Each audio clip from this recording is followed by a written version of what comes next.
allow you to be more effective, but it also will have an impact on your planning.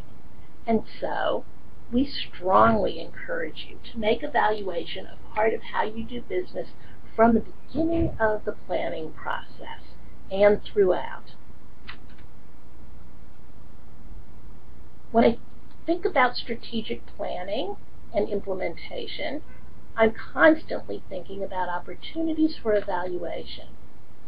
So, before you even plan a program, conduct an environmental scan to understand what else there is in the environment that provides the same or similar products or activities to you, or how you can expand upon what already exists. Understand who the users are and the potential users are, and what their needs are and how they're being met and not. So you do a little bit of gap analysis, which is a needs assessment, understanding what the individuals or the community needs, and will help you create a program that truly meets those needs.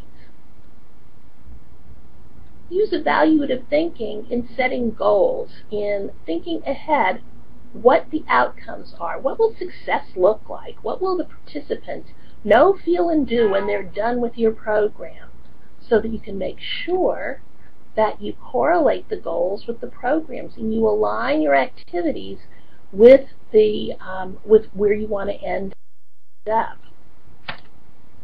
During implementation, evaluation is a key part to ensure that you are on track, that not only are you doing the right things, but you're doing them well. And then, in the end, what we always think about as evaluation, which is how'd you do relative to your goals, what is the impact, what was the success, and looking back, did you implement this in the best way possible?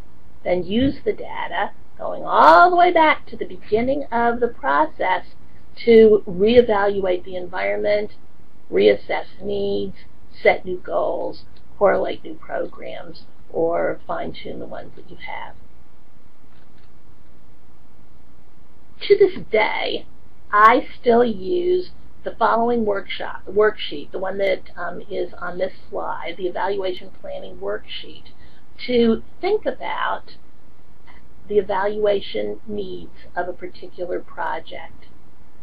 I outline the program focus. What is it that the program is trying to address? What are the goals? What will success look like? And then lay out what are the questions I need to answer to measure or evaluate in order to be able to be most effective.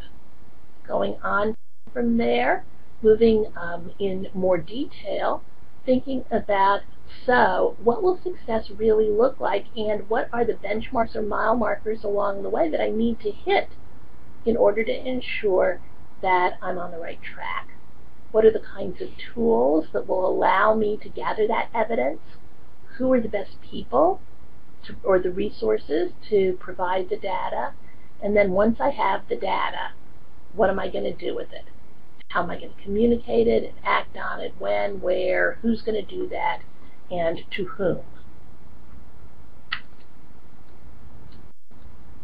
So at this point, if you have any questions or comments, think about them and jot them down. Perhaps we will be able to answer them in a future webinar, or you can communicate with us at JESNA, and we will be happy to try to address them for you. The next webinar, part 2, will focus on what are you evaluating, and that session will cover, going back to the slide that we introduced today, what are inputs, what are outputs, and what are outcomes? How do you monitor and measure each of them? And our main focus will be on outcomes. The big question is, why start at the end? Why start trying to define success before you even do the program? And how will that help you both in terms of program planning and evaluation?